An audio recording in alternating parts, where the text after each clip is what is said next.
Oi, seres humanos, tudo bem? Meu nome é Marta. Hoje nós estamos aqui para conversar sobre uma coisa muito legal que sem ela não haveria vida nesse planeta, né? Que são os processos de reprodução. Ai, sabe o que eu pensei? Eu tava pensando quando eu falei assim, fazem clone, você podia arrumar uma imagem, lembra do clone da novela?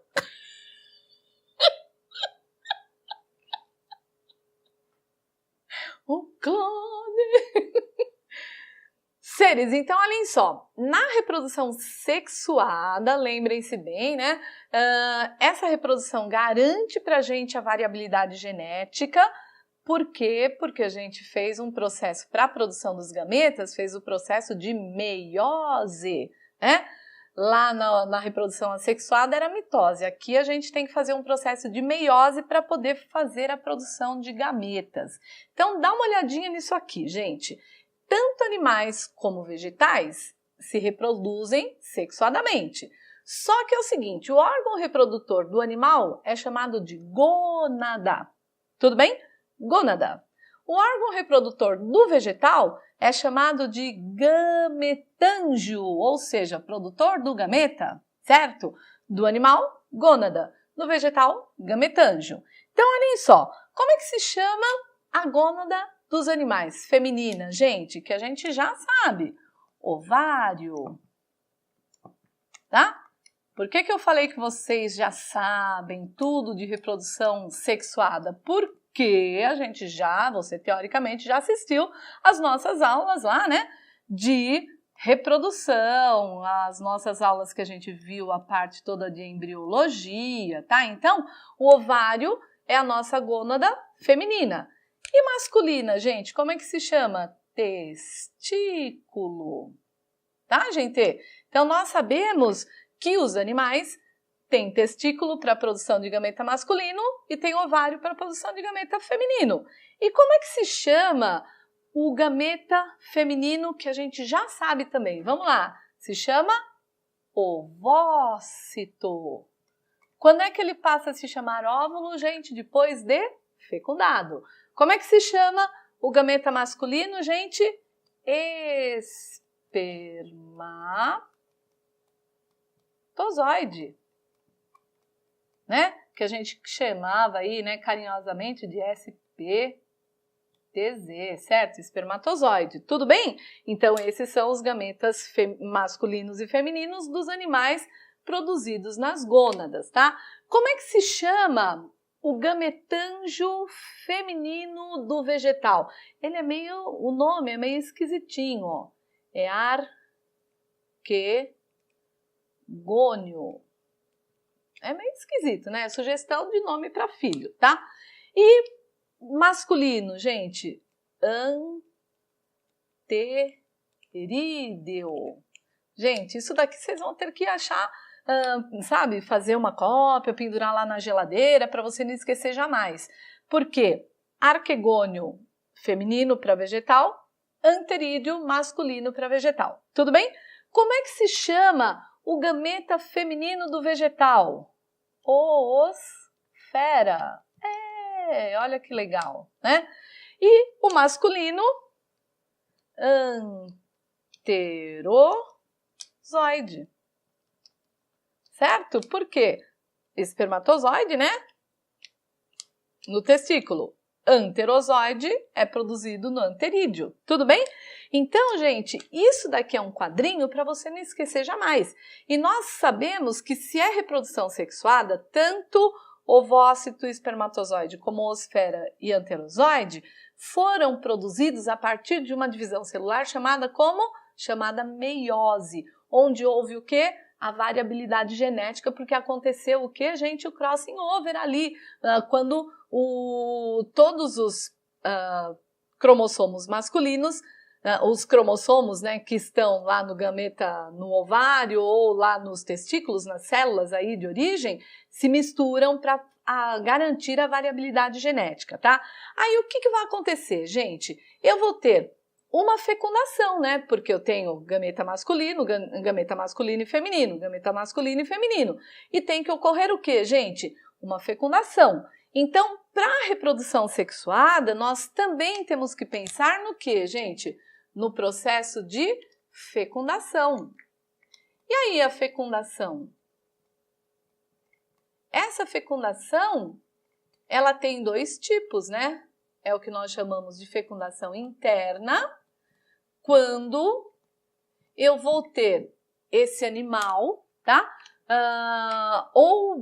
Normalmente os animais que têm o quê? Que tem um órgão, uma estrutura que tem capacidade de levar o gameta masculino internamente no corpo daquela fêmea, tá? Só a título de curiosidade, né? Os primeiros animais que têm pênis mesmo, para valer, com aquela possibilidade de introduzir, né, no órgão reprodutor feminino da fêmea, são os répteis, né? Então, quando você vê um réptil, hoje em dia, você olha para ele e fala muito obrigada pelos pênis existentes na face da Terra, tá? Porque foram eles que foram os primeiros animais a terem um órgão que tem essa capacidade específica, né, com a estrutura de pênis como a gente conhece hoje em dia, tá? Então, fecundação interna, eu preciso de alguma coisa que leve o meu espermatozoide até lá, tá? E nós temos também a fecundação externa. Na fecundação externa, gente, o que vai acontecer? A fecundação externa, os espermatozoides são jogados normalmente na água, os ovócitos são jogados na água e lá na água ou no meio aquoso ou gelatinoso eles se encontram, tá? No caso das plantas, gente, normalmente o que vai acontecer?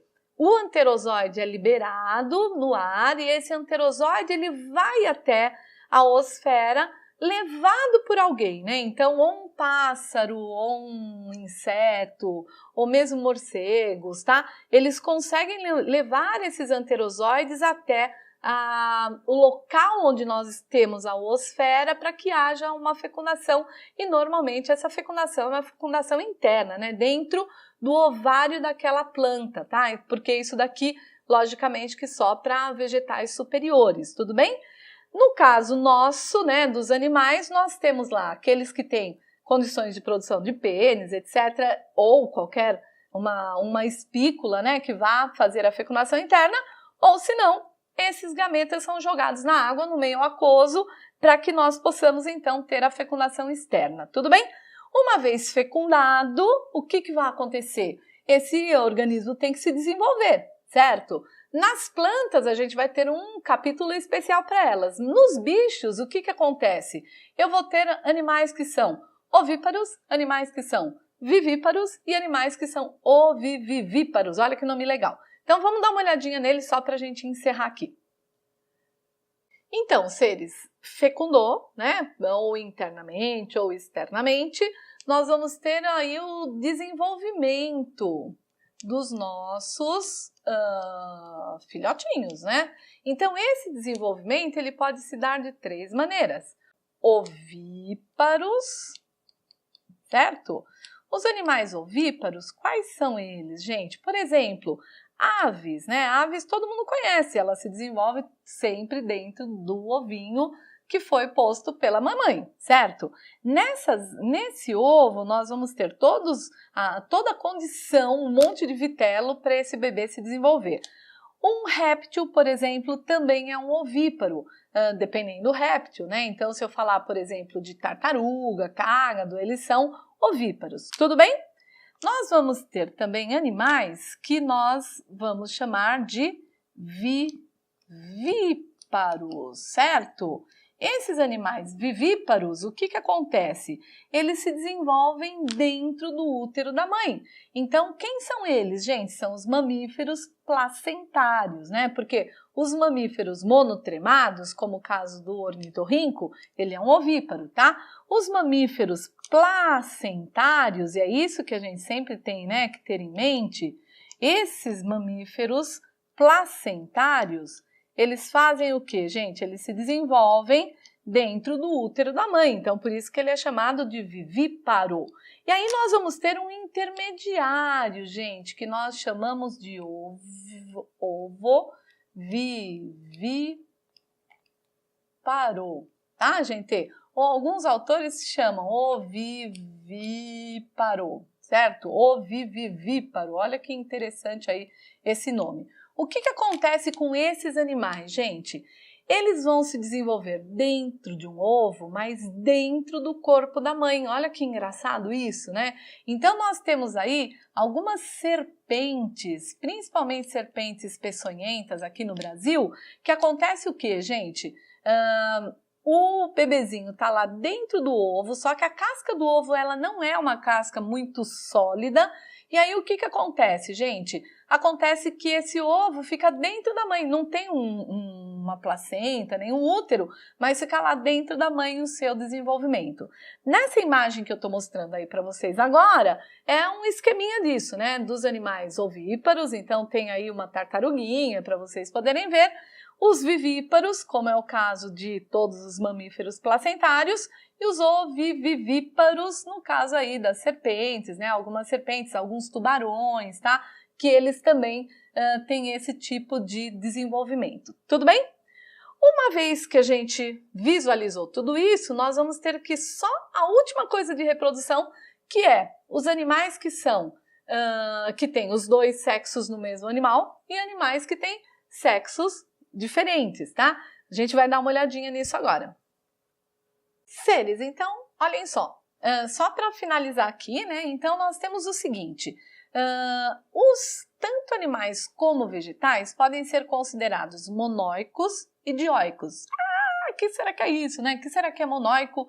O que será que é dioico? Como o próprio nome está falando, né? O monóico, gente, é quando eu tenho as duas gônadas ou os dois gametângios no mesmo organismo, tá? Então, dá uma olhadinha nessa imagem aí. Nessa imagem você vê a planária, óbvio, né, que ela é um monóico porque ela tem as duas gônadas dentro dela, então eles são considerados como os tais hermafroditas, tá? Nós temos também as minhocas, que todo mundo sabe que a minhoca é hermafrodita, né, porque ela também tem as duas gônadas, e nós temos também a sanguessuga, que também é um hermafrodita. Para flor, gente, para planta, por exemplo, eu tenho flores que também têm os dois órgãos produtores de gametas, tá? Tanto nós temos o anterídeo, como nós temos também os produtores lá das zoosferas. Tudo bem, gente? Então, arquegônio e anterídeo na mesma flor é possível para vegetais. Isso significa um animal ou um vegetal monóico, que é aquele que mantém as duas gônadas ou os dois gametângios no mesmo corpinho. E dioico, o que é, gente? Dioico é o contrário, né? Então, eu tenho o quê, gente? Eu tenho tanto machos como fêmeas, né? Então, se você der uma olhadinha nessa próxima figura, eu coloquei aqui para vocês um bicho que eu curto muito, amo de paixão, que é o lobo-guará, que é um animal característico brasileiro do cerrado. Então, o que você está vendo aí, o macho e a fêmea, tá? O macho normalmente é um pouco maior do que a fêmea, né? Por isso que a gente consegue perceber quem é um, quem é outro. No caso do lobo-guará, como outros mamíferos, os testículos são externos, então a gente dá para ver bem quem é macho e quem é fêmea. E, obviamente, que nós temos aí machos e fêmeas carregando suas gônadas separadamente, como é o caso do que vocês estão vendo desses dois animais que são lindos e conheçam se vocês puderem. Tudo bem? Voltando aqui para mim um pouquinho, gente, olha só.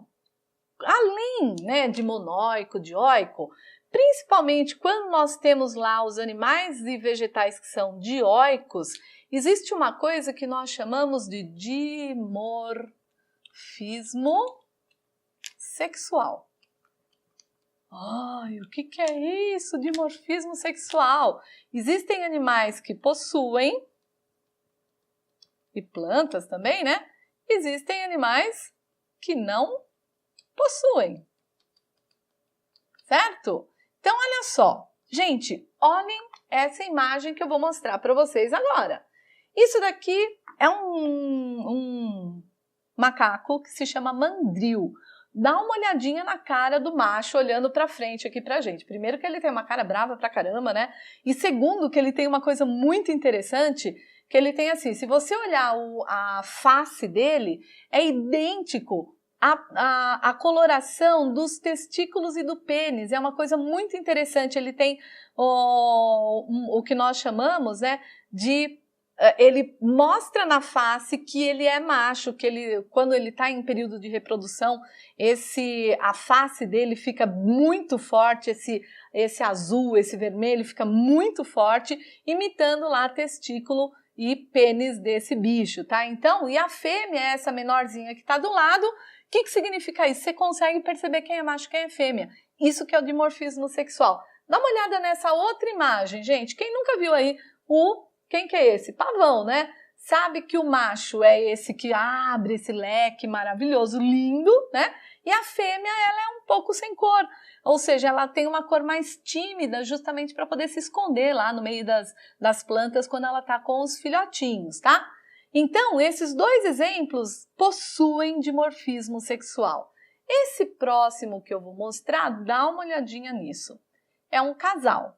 Só que você não sabe quem é macho e quem é fêmea, tá? Por quê? Porque esses bichos, normalmente os psitacídeos, que são araras, papagaios, eles não têm dimorfismo sexual. E como não tem testículo, né, pro lado de fora, não dá pra gente saber quem é o macho e quem é a fêmea se a gente não fizer sexagem. Dá uma olhadinha nessas duas, essas são as araronas azuis, né? Não é a ararinha azul, aquela lá do filme Blue e tal, que também não tem dimorfismo sexual. E eles também, essa ararona azul não tem dimorfismo sexual, tá? Então, o que eu queria mostrar para vocês é que quando eu tenho um animal, uma planta dioico, ele pode ter ou não dimorfismo sexual. Tudo bem?